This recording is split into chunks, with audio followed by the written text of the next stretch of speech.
Janet and John go to the theatre. Today, Janet and John are going to buy some tickets for the theatre. Do you like going to the theatre? John does. See the lovely costumes. See John putting on green embroidered silk doublet and hose and a hat with a big feather. John is a fop and a dandy. When they arrive at the booking office at the top of the theatre steps, Janet says, "Silly me! I forgot to go to the bank to get the money for the tickets. You stay here while I go back. Try not to get into trouble." "I won't," says John.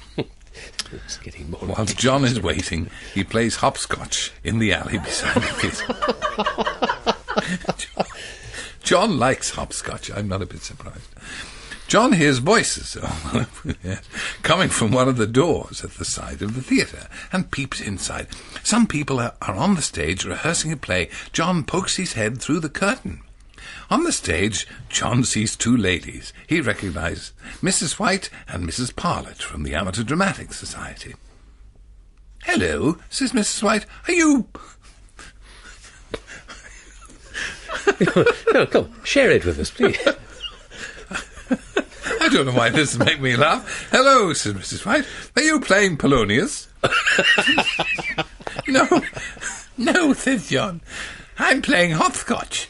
Mrs. White says, "Why don't you come and join in? You already have the costume. All you have to do is read a few lines." John is good at reading. John has a part-time job reading the news.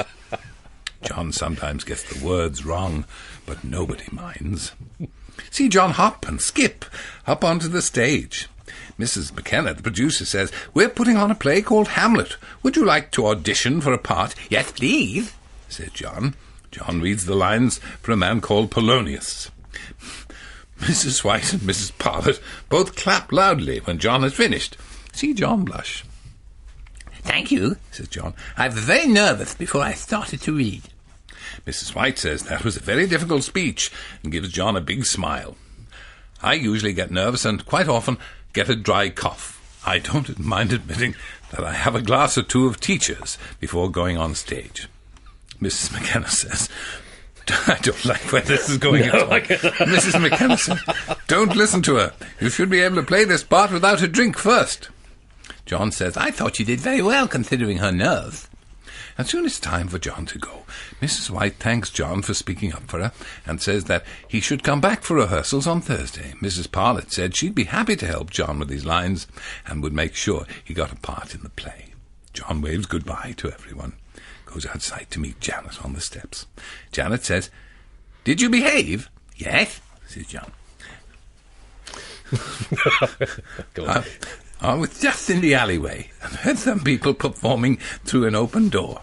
So I went to watch. I saw Mrs. White. She was telling me that she gets a bit of a dry tickle, and I used to be quite nervous beforehand, but found that a couple of stiff teachers in the dressing room took her mind off it. She said she was delighted to see me sticking it up for her. And Mrs. Parlett said she'd be very happy to give me a hand with my part, especially as it was a bit of a mouthful." That covers everything, really. I think Mrs. McKenna looked pleased too. She didn't say much, but it was all over her face after my performance.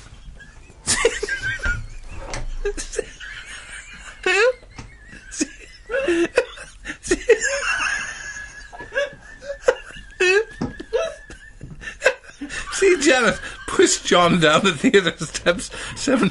Oh, God. We're all finished. We're doomed. It can't go on.